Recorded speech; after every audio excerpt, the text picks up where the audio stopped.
Installez-vous, bonjour. Bonjour. Bonjour. Enchanté. Bonjour, installez-vous, je vous en prie, prenez place. Je sens qu'il y a un truc, allez border quelqu'un d'autre. Et moi, tu me sais, t'as une place là? Viens te mettre là. Viens, alors là, regarde. Bon, donc ça c'était le plan, simplement.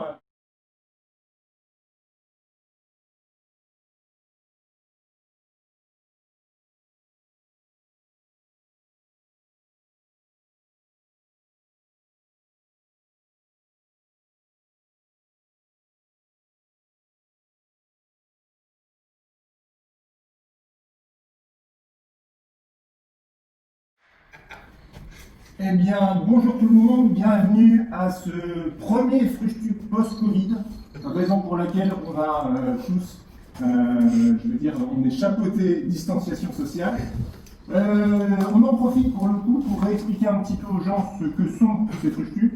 Les Frustuc, c'est des rendez-vous qu'on veut mensuels avec nos membres pour leur montrer les quelques matières qu'on a reçues dans le mois et qui ont été intégrées récemment dans la base de données.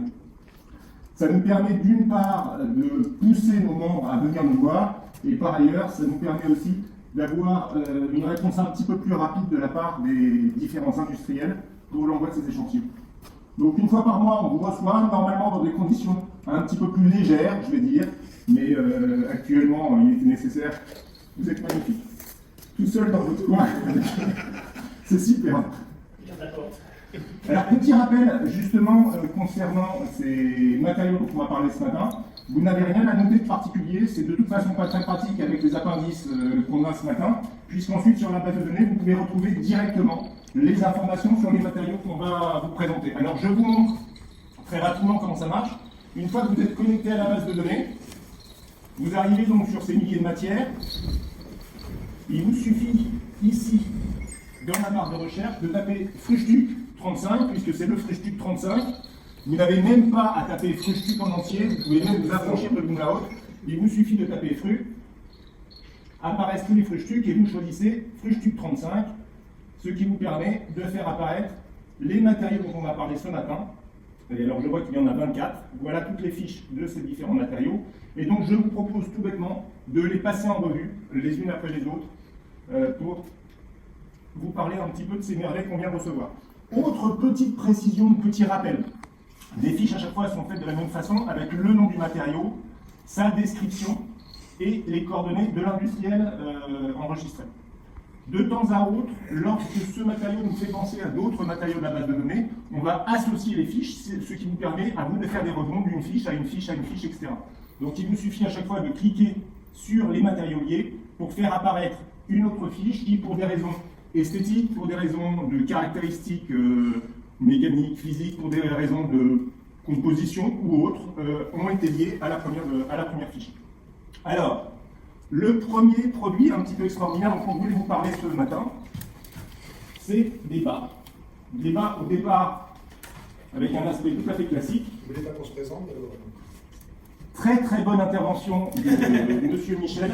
Je vous propose effectivement, avant de parler du premier, c'est parce que je manque d'oxygène. Nous sommes des produits.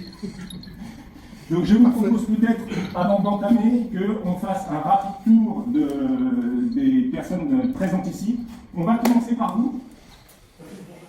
Si on accroche rien. Et je vais m'en tirer les lunettes, allez. Philippe Gourdon, donc je travaille la lumière et principalement j'ai étudié les lumières sur les concept cars automobiles. Mais pour l'architecture aussi. Et je suis artisan verrier. Je m'intéresse à tout ce qui est lumière, couleur, transparence, notamment dans le verre. Voilà. Donc l'intérêt de venir chez vous, c'est d'essayer de voir quels pourraient être les matériaux qu'on peut intégrer soit en process à froid, soit en process chaud à 800 degrés. Amie de Paco, et je travaille dans un bureau d'études de maroquinerie. Et on a de plus en plus de clients qui sont intéressés par des matériaux alternatifs. C'est pourquoi je viens vous voir aujourd'hui. Donc moi c'est Léo, je suis stagiaire actuellement chez Matériaux et étudiant en design. Et comme j'aime beaucoup le concept de matériaux, j'aurais peut-être plus tard un abonnement. Peut-être que Quentin m'en fait un. Moi je suis Christine Margarita, donc directrice d'une société de packaging qui s'appelle Pigment Graffiti dans le quartier. Donc je viens Assez régulièrement. assez régulièrement, depuis quelques années déjà. Donc toujours intéressé par les nouveaux matériaux qu'on peut peut-être intégrer dans nos maquettes si le client est intéressé, si ensuite c'est possible de le faire en industrie. Mais... Bon, moi je m'appelle Michel Aillard, je suis artiste plasticien multiprotéiforme. Donc je fais beaucoup une recherche d'une fausse archéologie en fait, d'une civilisation imaginaire. Et donc j'ai fait quelques petits chapeaux voilà, qui en fait sont trouvés dans le thème actuel. Je ne les ai pas fait spécialement pour la réunion, je les ai fait lors de mon confinement. Voilà, j'ai pris tout ce que j'avais à l'atelier en double et je les ai mis ensemble. Bonjour, moi c'est Steven Leprisé, je suis gérant de la société Arca. C'est un atelier d'ébénisterie qui est près de Disney, qui a une dizaine d'années. Ça fait d'ailleurs une dizaine d'années. Ah, c'est comme ça que tu dis, toi, c'est près de Disney. Ouais, comme ça, bah oui, parce que dès qu'on n'est pas à Paris, tout à fait, ça situe assez rapidement. Donc on attaque dans le gras là, parce que sinon. Bon, bah, On va pas y arriver. Voilà. Donc, premier matériau qu'on a réussi à avoir, société canadienne qui fait des bas au départ. Ces bas étaient classiques. Vous pouvez vous asseoir, vous êtes peut-être plus confortable, je sais pas, faut voir. Ah non, mais de toute façon, ici on est libre. Donc des bas. Et la spécificité de ces bas, c'est qu'ils sont tissés avec une fibre synthétique qui est super costaud. Là, j'ai dans les mains le seul échantillon qu'on a réussi à fracasser, mais on y a été au cutter, dans un premier temps, super doucement, en disant, bon, c'est un bar, on va quand même le déchirer. Et c'était Paco et Maud qui s'étaient livrés à l'exercice, et en fait, ils ont dû, mais vraiment, taillader dedans pour commencer à agresser le bas. Je vais vous faire passer cet échantillon, et vous pouvez vous amuser à triturer. On peut l'enfiler. Attendez, on a une distanciation sociale, il faut que je vous le passe d'une façon un peu particulière. En plus, c'est filmé. Voilà. Et on fait des pizzas après. Il faut mettre des gants. Hop. Alors, si on a référencé ces pas, c'est parce que la société canadienne qui les fabrique est tout à fait ouverte à des développements autres que ce type d'utilisation. Ils ont donc des machines exceptionnelles, parce que les machines classiques pour le bas vont casser tellement le fil est super costaud, et ils peuvent tout à fait envisager d'autres applications que des applications pour le bas. Donc on avait déjà parlé sur la base il y a quelques semaines, parce que Coca-Cola avait fait une campagne de promotion sur ses bouteilles de Coca à l'occasion de la sortie de Star Wars 18, où quand on chopait la bouteille, on avait l'étiquette qui s'allumait avec un sabre laser qui était rouge ou bleu. Et donc, ils nous ont envoyé des échantillons. La société pratique l'impression d'OLED sur papier, avec en même temps le principe d'électrification directe en même temps sur cette impression, ce qui permet ensuite d'avoir des étiquettes qui vont effectivement interagir. Et notamment, par exemple, là, vous avez une petite boîte. Lorsque je commence simplement à mettre mon doigt ici, vous avez du rouge qui apparaît. Quand on a reçu l'échantillon la semaine dernière avec Léo, on n'a pas arrêté, il n'y avait pas de mode d'emploi, et donc on se demandait comment ça marche, on appuyait partout, et puis à un moment on a vu que c'était, en fait, c'est dans le coin là, regardez. Tenez. Plastique, c'est une société allemande dont on a beaucoup parlé, parce que leur mode de communication est un petit peu particulier, ils vont vous dire que c'est des plastiques qui sont fabriqués à partir de CO2. Donc on sait qu'aujourd'hui on génère trop de CO2, on dit bah vachement bien, on va capter du CO2 de l'atmosphère pour ensuite faire des plastiques. Donc très clairement, on va contrecarrer les effets du réchauffement climatique.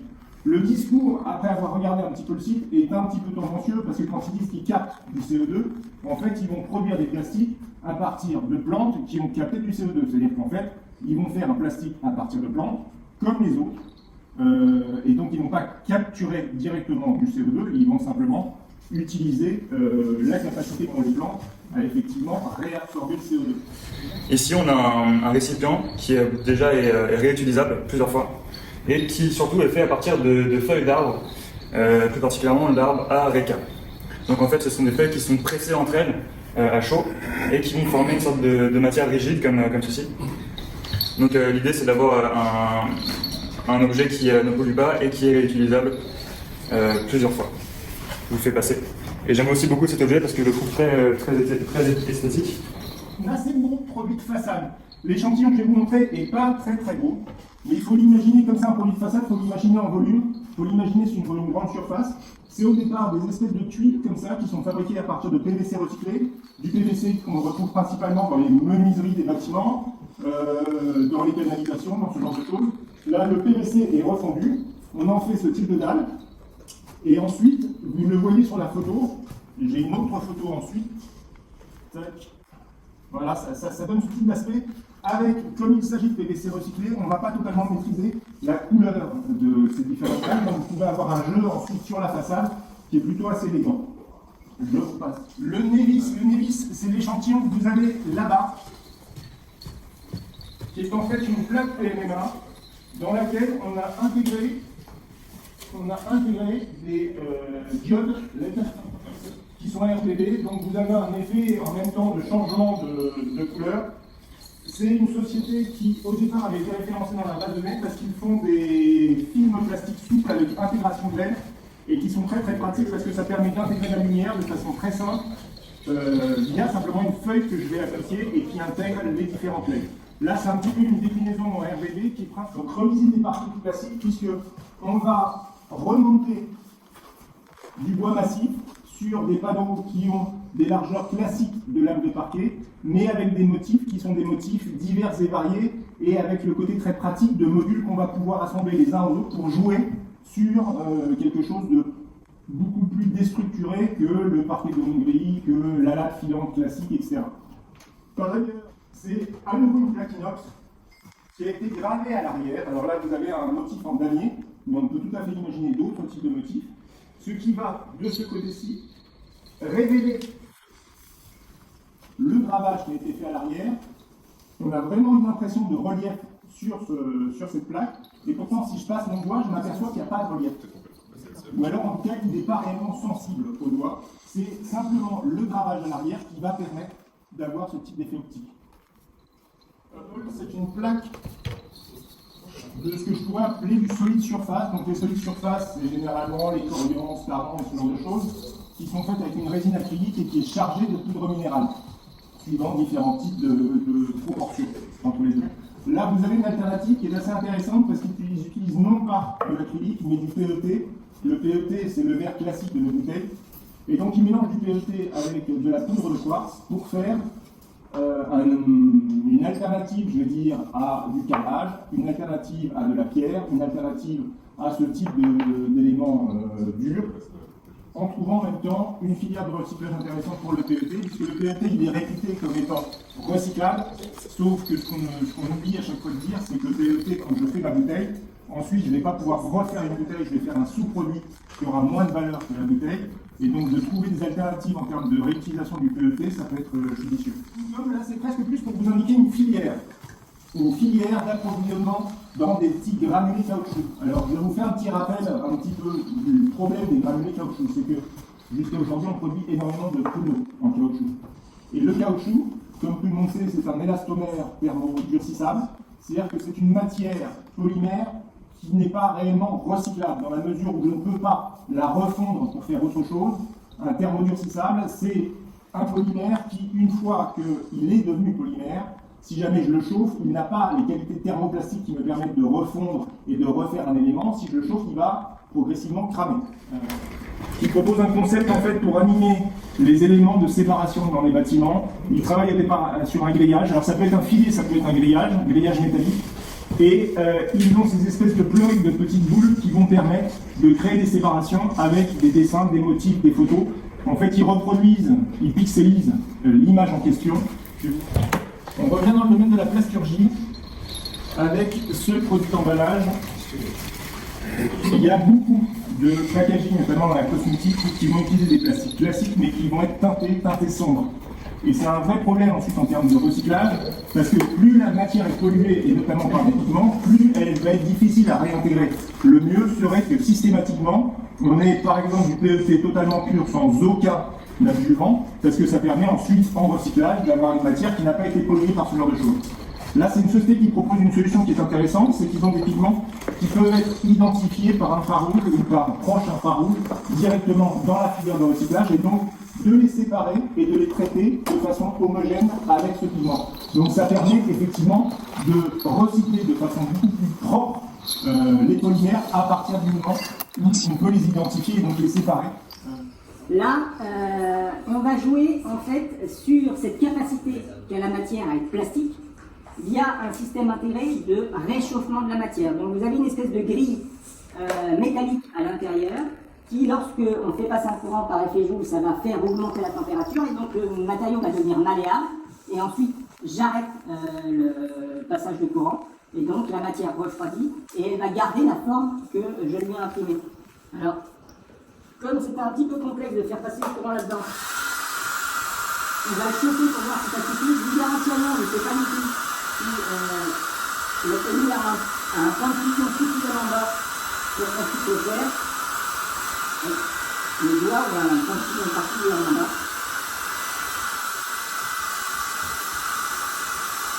Et donc toute l'astuce là, c'est d'utiliser un polymère à la base qui effectivement a cette capacité à être amolli à une température basse pour que je puisse ensuite. Ça me crame les doigts, mais c'est parti du blanc.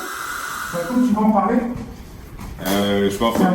j'avais pas prévu, mais comme c'est toi qui avais réalisé l'affiche et comme en plus tu l'avais mal rangé, excuse-moi, hein, tu l'as mis, c'est un C comme composite, Ouais.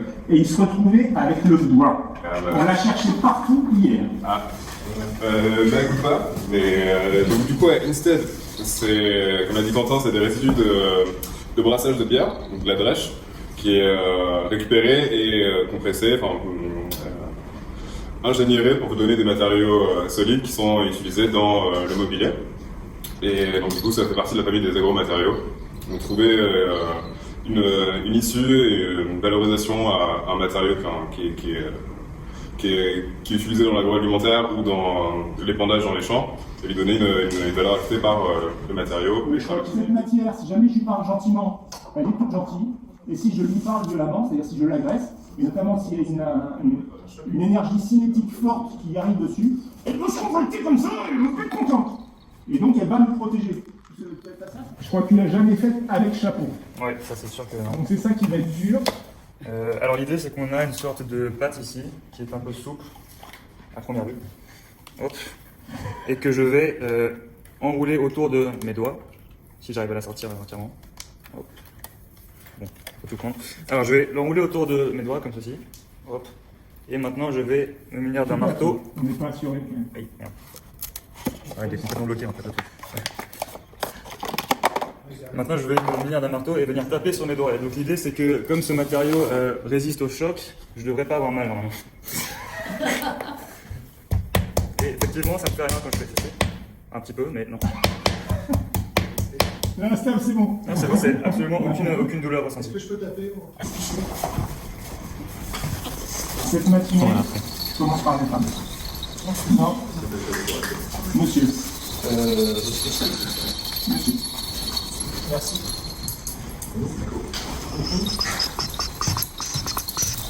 Ouais, avec le geste juste. Surpris-moi, surpris-moi.